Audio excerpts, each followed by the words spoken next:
கருத்தன எந்தை தன் கண்ணன வண்ண கனக வெற்பில் பெருத்தன பால் அழும் பிள்ளைக்கு நல்கின பேரருள் திருத்தன பாரமும் மாறமும் செங்கை சிலையுமம்பும் முருத்தன மூரலும் நீயும் அம்மே வந்து என் முன் நிற்கவே.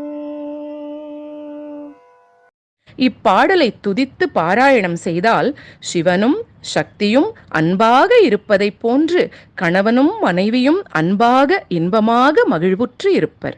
தாயும் பிள்ளையும் பாசமாக நேசமாக இருப்பார்கள். அது மட்டுமில்லாமல் மெய் ஞானம் கைகூடும். அருள்வாமி அபிராமி உமையே.